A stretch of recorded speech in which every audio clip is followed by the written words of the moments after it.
No coach, no problem.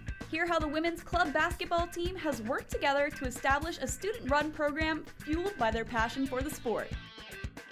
Tenfold talent. Get to know one Canes track and field star that goes above and beyond for his team. All that and more. Sports Desk starts right now.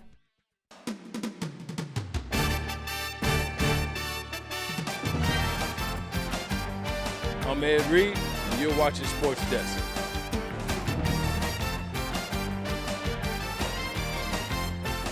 Hi, I'm Jim Kelly, former UM guy. You're watching Sports Desk. What's up? I'm DJ Williams, and y'all watching Sports Desk.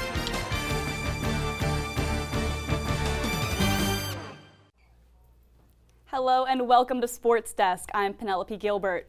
And I'm Jordan Cirillo. Thank you for joining us. Penelope, finally a great win out of the Canes last weekend. Yeah, Jordan, I hope they can keep that momentum going into this weekend.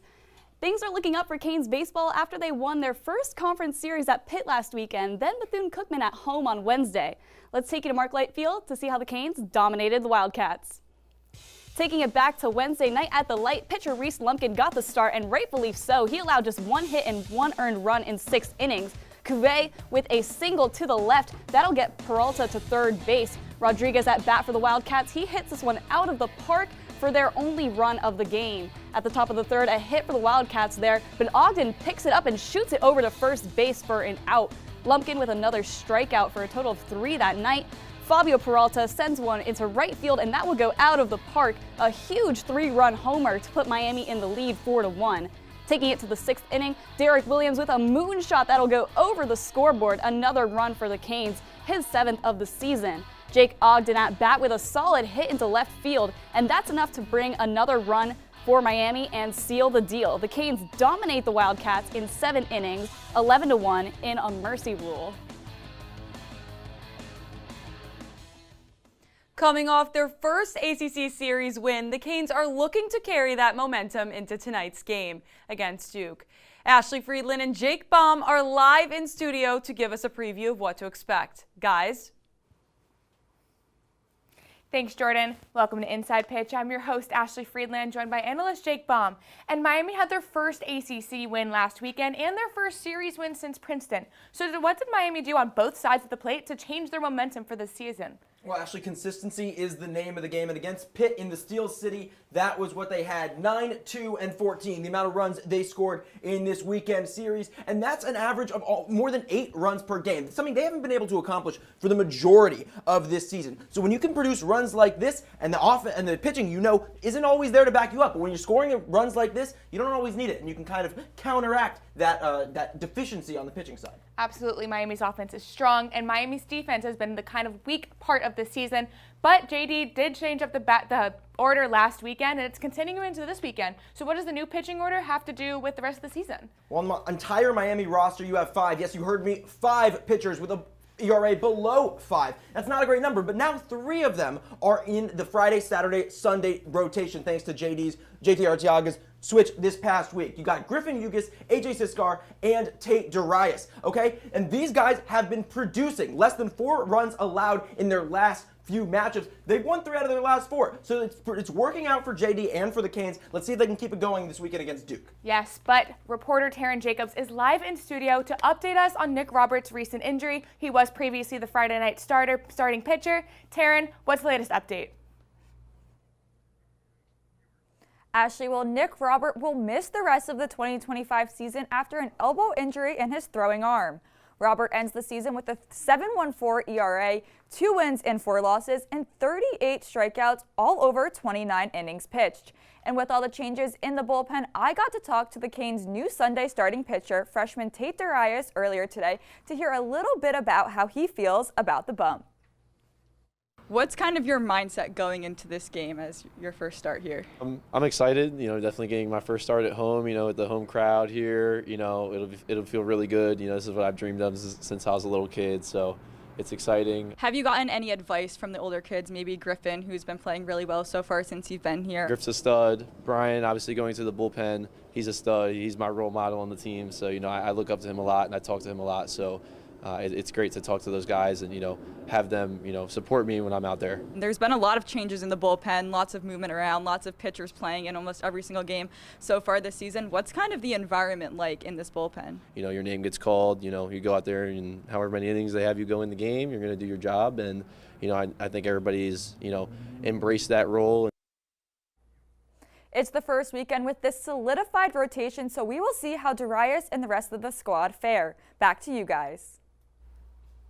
Thanks, Taryn. And now it's time for Bombs Bets. Jake, what are the ways to win this Duke series starting tonight? We got to build off the momentum, right? You already have 3 out of 4. Let's make it 4 out of 5, 5 out of 6, 6 out of 7, and keep that momentum into this series against Duke. And you're going to have the fans to help you. Back at Mark Light Field, taking advantage of those fans to propel you to a series victory would be huge. And you've got to capitalize on that Mark Light magic. Right now, the Canes are not in the field of 64. They wouldn't be hosting a regional, not even playing in a regional. So you got to capitalize on that Mark Light magic. Maybe get in that field and switch this season around. Yes, absolutely. It's very exciting, but that is all the time we have for you today. Back to you guys at the desk. Thanks, Ashley and Jake. Jordan, I don't know about you, but I'm really looking forward to heading over to Mark Light after the show tonight. Me too, Penelope. Hopefully the Canes can take a 3rd win in a row and win another conference series. Our reporter MK Easton is live at Mark Light Field with more on tonight's game. MK, how are the Canes looking this game? Yeah, guys, I'm here at Mark Light Field where the Canes have just kicked off their weekend series against Duke. The Canes have news this week that Nick Robert will no longer be in for the rest of the season due to an elbow injury. Therefore, the Canes will really have to capitalize on looking forward, starting with Griffin Hughes tonight, AJ Siskar tomorrow, and the up-and-coming freshman Tate Darius on Sunday.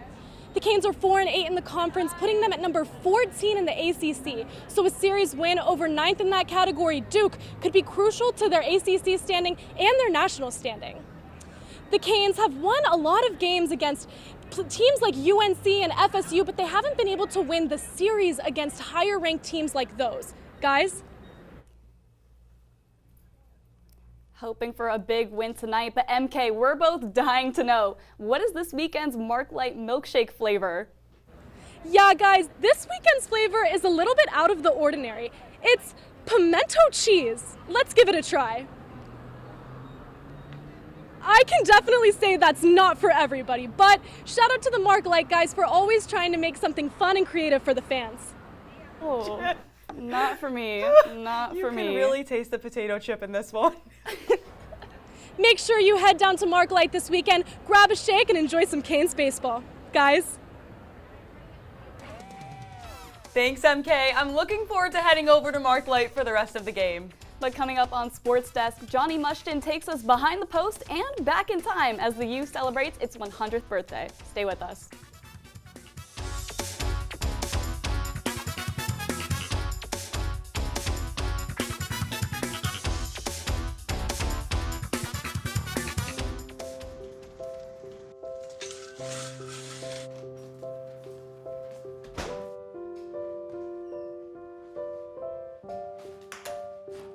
I like to eat apples and bananas. I want to eat apples and bananas. I need to eat apples and bananas. Why can't I eat apples and bananas?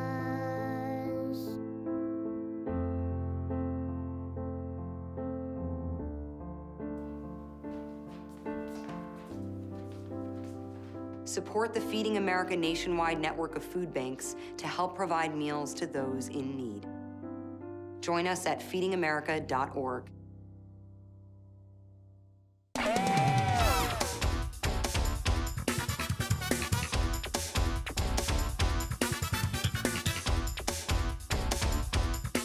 As the U celebrates 100 years, Canes Sports is looking back at its rich history, and Johnny Mushton is here to take us on a little trip back in time.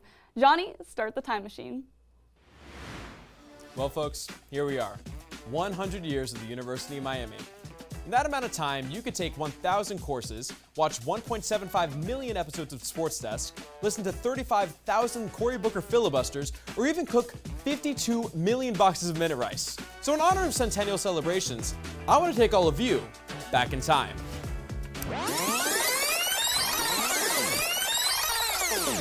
Welcome back in time, SportsDesk fans, and welcome back to another edition of Behind the Post. I'm Johnny Mushin, and I'm your host. It's been 85 seasons since the Canes first hit the diamond, and they decided to celebrate by getting some hits on the diamond. Jake Ogden crushed this game sealer to put the Canes over the Cats. Trying to keep this game going. Ogden will hit it over the head of Rodriguez. That will end the game. I gotta catch a game with the light. Maybe 1920s night, you know what that means. Chipped beef milkshakes for everyone. Now, the draft is coming up, and the football media team knew that it was time to get the fans hyped about the power of the Hurricanes. Check out all the highlights from all the way back to 1926.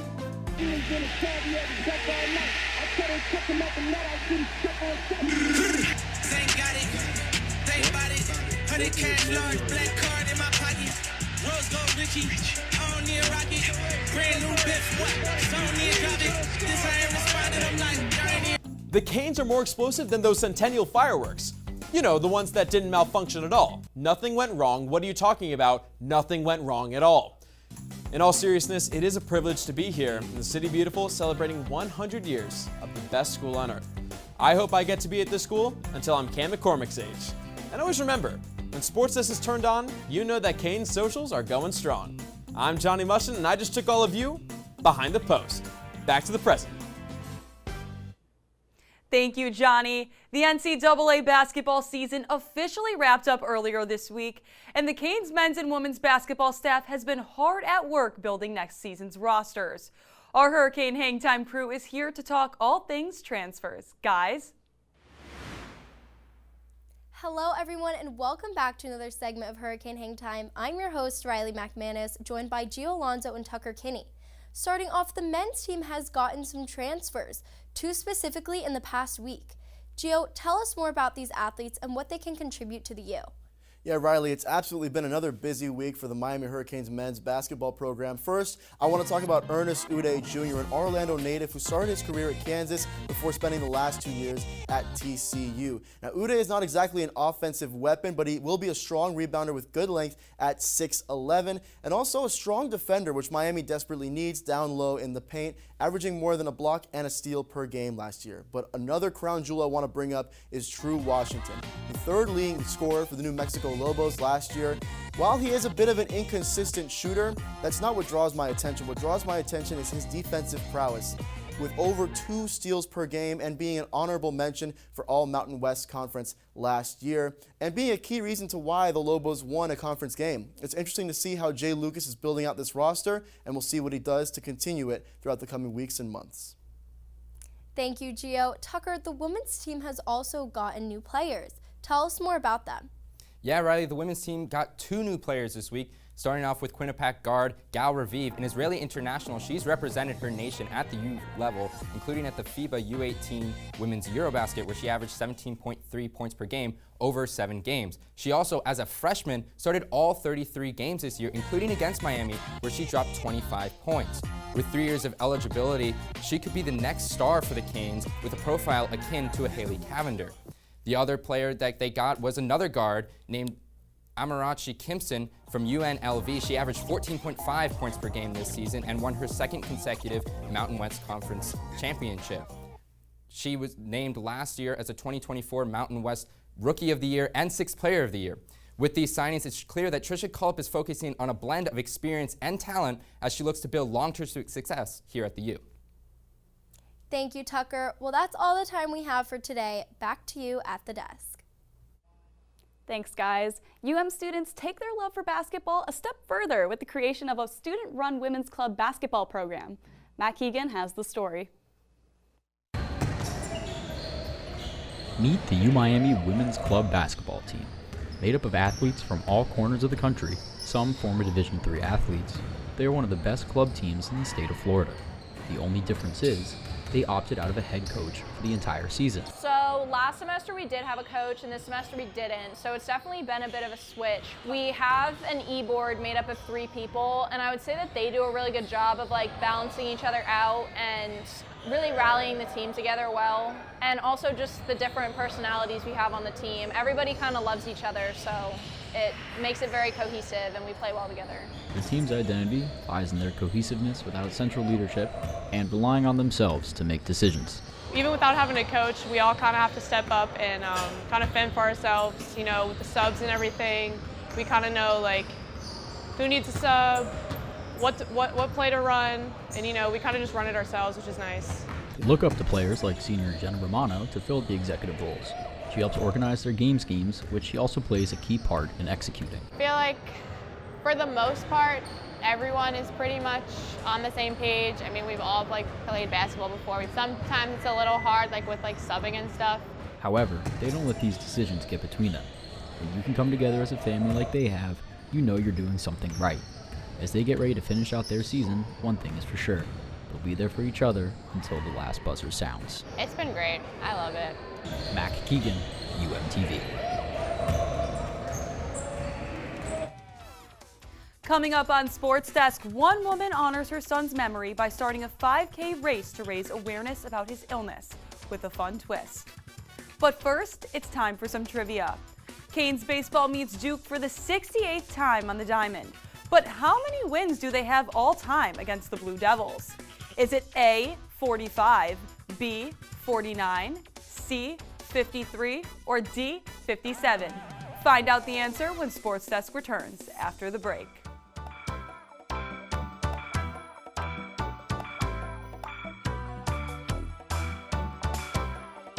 Thousands of kids start vaping, and I can't let this happen to my kid. So if you want to talk to your kids, you have to get it trending.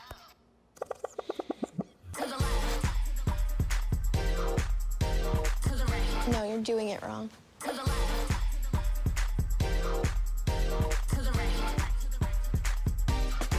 Let's go.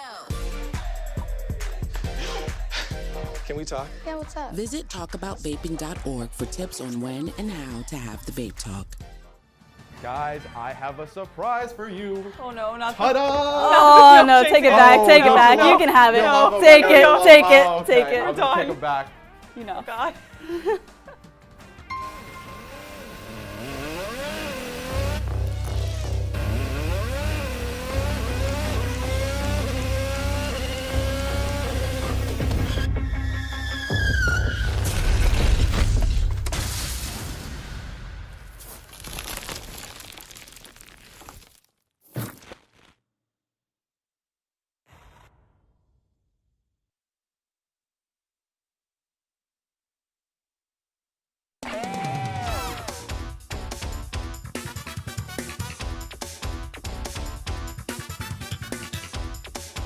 Thanks for staying with Sports Desk. If you guessed B, you're correct. The Canes led the all-time series 49-18 against the Blue Devils and led the matchup in Coral Gables 28-9. Taking on just one event in track and field can be hard enough. Well, imagine trying to do 10. Dylan Davis sat down with a special athlete who does it all. Dylan? For most track athletes, one event is enough. But for University of Miami junior Edgar Campry, it's all of the above. The Portuguese native is a decathlete, competing in 10 different events. I always start like the first and finish the last because I can't only do one event a day because I need to train for 10 events in 1 week. But his journey hasn't been easy. Campry recently faced a major setback after suffering an abductor injury that took him off the track. But yeah, after the thing happened, we came home. I talked with my coach.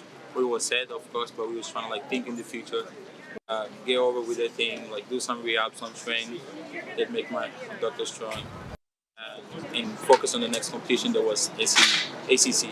After months of rehab and recovery, Campry is back, stronger than ever. His coach says it's that determination that sets him apart. His work ethic, his ability to push through, pain to get the results that we need to, and to be honest, his personality. He's super easy to get along with. He's an easy person to coach because he wants to get better. He does all the right things. He's the all-around athlete. But it's not just the medals or personal records that keep Campry going. It's the constant support from his biggest motivator. My big goal is like trying to make her always proud. So one of the things when I go to track, when I'm racing or jump, I always do something like this. I kiss my left arm, that is my mom's name. So I always think about her. While juggling intense practices and a full course load, Campry stays focused on the bigger picture. So my goal is trying to get pro and represent my country. A comeback story that is still being written, one event at a time. For UMTV, I'm Dylan Davis.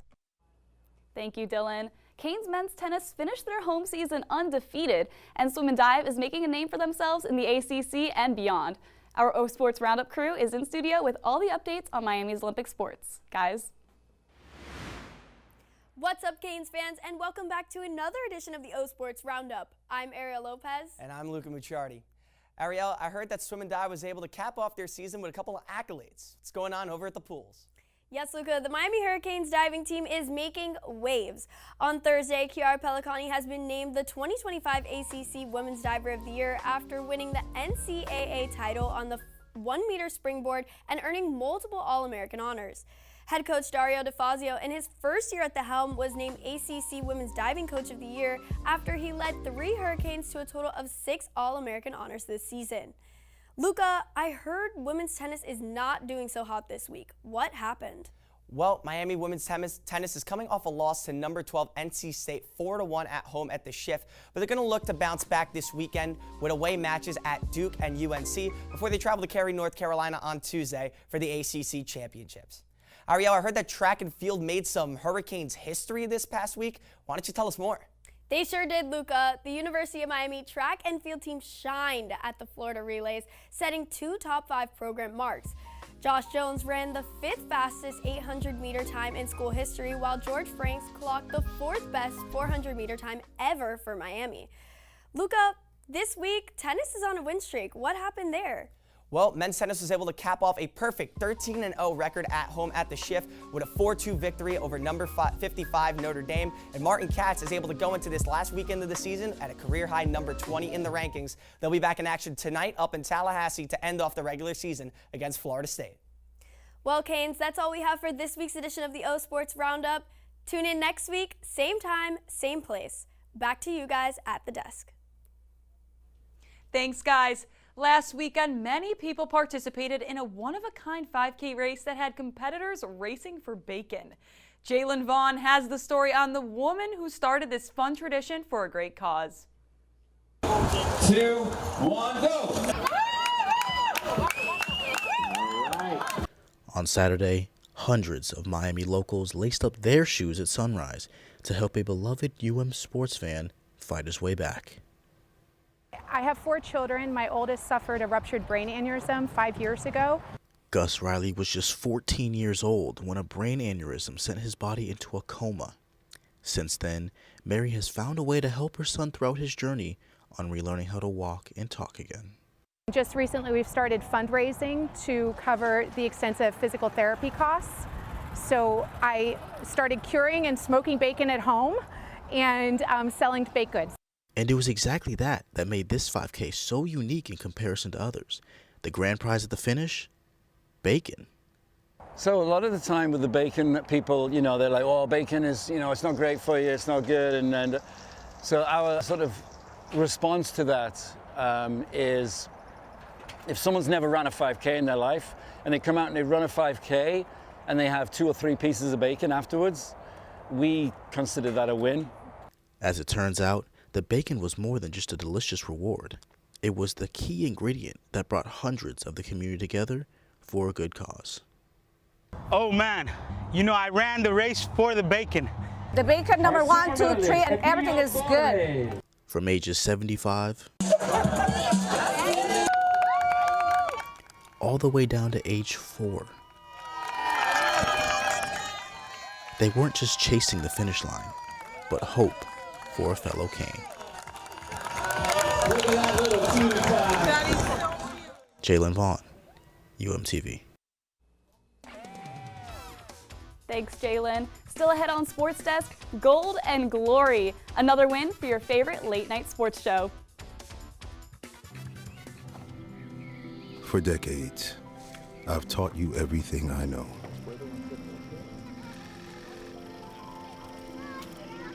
How to safely build a fire. How to control the flames.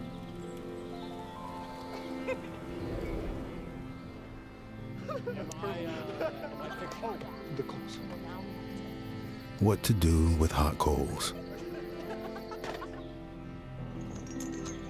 How to secure your chains.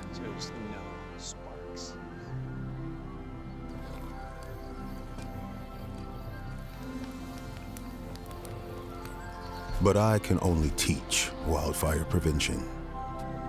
Only you can prevent wildfires.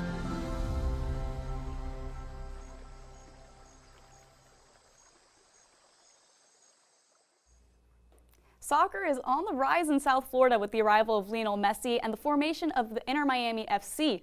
But as Taryn Jacobs shows us, Messi isn't the only player making waves in the Florida soccer landscape. Every morning, 7 days a week, you can find the women of Fort Lauderdale United FC putting in the work to get better. Soccer is the biggest sport in the world, so it was great that we got, a professional men's team here, and obviously us now with a professional women's team. So Fort Lauderdale United FC is the first women's professional soccer team in South Florida. The team has enjoyed success both on the field and in the stands, thanks in part to rising star Taylor Smith. Taylor is just 17 years old and signed her first professional contract in January. It was great. I mean, I feel like being so young still, it was like all my dreams were coming true already. Even though Taylor is the youngest on the team, the older girls have welcomed her with open arms. They're just one of the big sisters, honestly. Midfielder Addie McCain has been playing professionally for 3 years, and she's trying to pass along as much knowledge to Taylor as she can. I feel like I've gone through similar experiences as them, so I think being relatable in that way and explaining just kind of what I've experienced, and hopefully that helps. Now, they're looking to get the ball rolling on a whole new wave of soccer stars. It's just empowering, honestly, like knowing that like I was their age at one point and that I've gotten so far at such a young age that like it's completely possible for anybody as long as you put the work in. For UMTV, I'm Taryn Jacobs.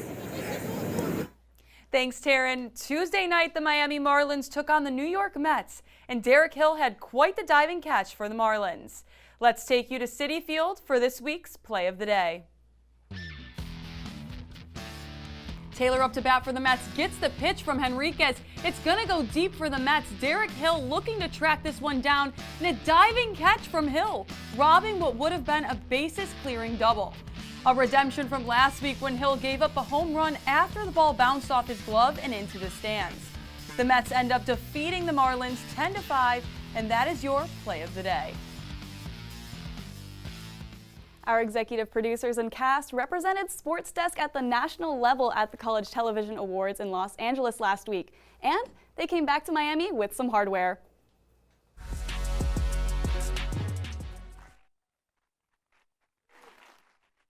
And the College Television Award goes to the Sports Desk at the University of Miami Sports. Sports Desk, the team from University of Miami.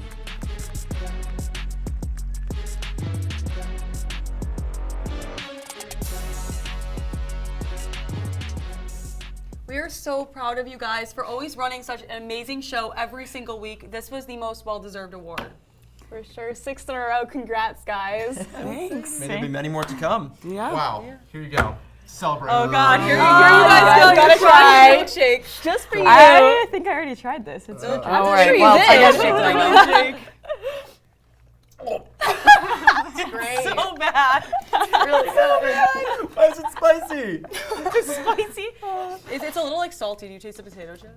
But all I tasted was the pimento cheese. For sure. Yeah, I don't know. A sandwich just sitting. I don't know if that's my favorite. Well, that's all the time we have for tonight on Sports Desk. Thank you for joining us. Be sure to tune in next week for another episode. Have a great night.